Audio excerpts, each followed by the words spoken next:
भगवते वासुदेवाय। ओम नमो भगवते पुरुषोत्तमाय।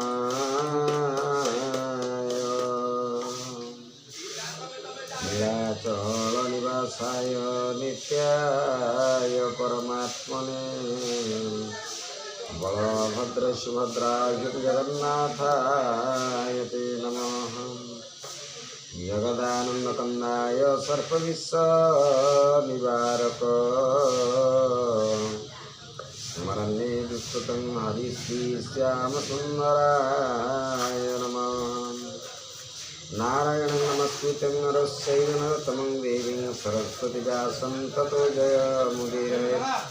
मूकं करोति वाचालं पङ्गुलं नयते गिरिं यत्कृपातमहं वन्दे परमानन्दमाधवम्। निगमकल्पतरुर्गलितं फलसुखमुखामृतसंयुक्तं पिबतं भागवतरसमालये मुहुरहो रसिकगुरुभावुकाः। गोविन्द गोविन्द गोविन्द पदुगल मकरन्द से मकरन्द पान करिहेळे तरिले गजनारी से गजनारी कपयरे मनम रहु निरंतरे मनम निरंतरे रहु। हा कृष्ण बोली जीव जाऊ हा कृष्ण बोली जाऊ जीव मोते उद्धार वासुदेव मोते उद्धार वासुदेव। हरि ओम नमो भगवते वासुदेवाय। षष्ठ स्कंद एकादश अध्याय। एकादशरे इंद्रपुत्र कथोपकथन विचित्रम।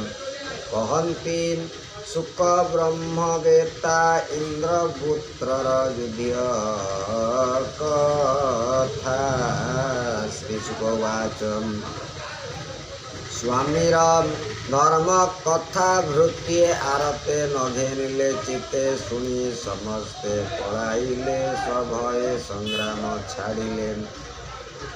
कालानुकूल देवगणे असुरंकर सैन्य माने काल प्रतिकूलरू करी अनाथ प्राय से आचरी।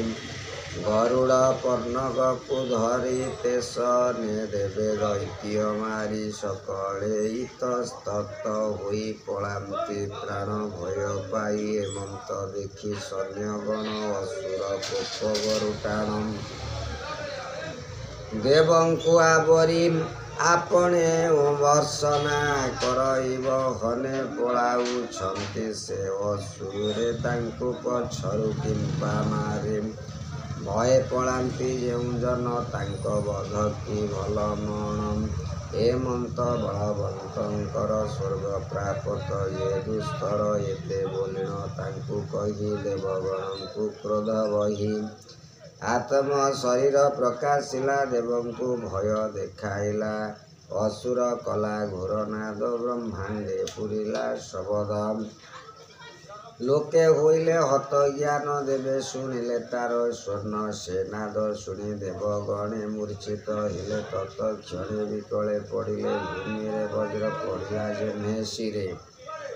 चक्षु बुझिण देवगणे पड़ी अछंति घोर रणे। दुर्मधरण रंगे वीर पादे मर्दिला वृत्रासुर।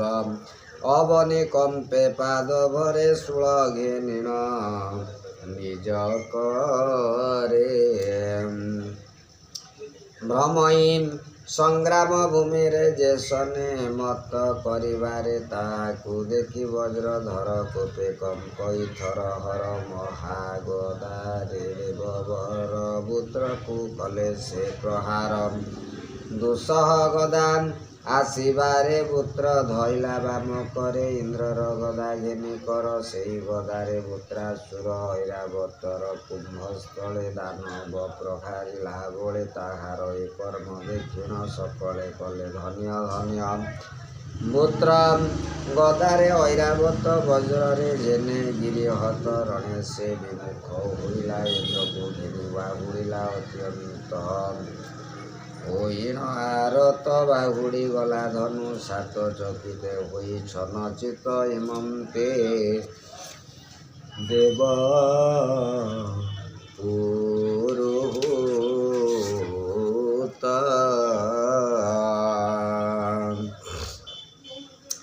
ପୁତ୍ର ଅସୁର ପୁନର୍ବାହାରେ ଇନ୍ଦ୍ରକୁ ନ କଲା ପ୍ରହାରେ ଇନ୍ଦ୍ର ଅମୃତ ସ୍ରବି କର ଦେଇଣ ହସ୍ତି କୁମ୍ଭସ୍ଥଳ ଆଶ୍ୱାସ କରିଦେବ ବର ରହିଲେ ପୁତ୍ରର ଆଗର ସଂଗ୍ରାମ କରିବାର ଆସେ ଇନ୍ଦ୍ରକୁ ଦେଖି ନିଜ ପାଶେ ଭ୍ରାତାର ହସ୍ତା ହନ୍ତା ବଜ୍ରାୟୁଧ ଦେଖି ଅସୁର କଲା କ୍ରୋଧ ସ୍ମରଣ କଲା ଭାତୃନାଶ ଶୋକ ମୋହେ ହୋଇ ବିରସ ବୋଲ ଇନ୍ଦ୍ର ବଚନ ଶୁଣ ତୁ ହୋଇ ସାବଧାନ।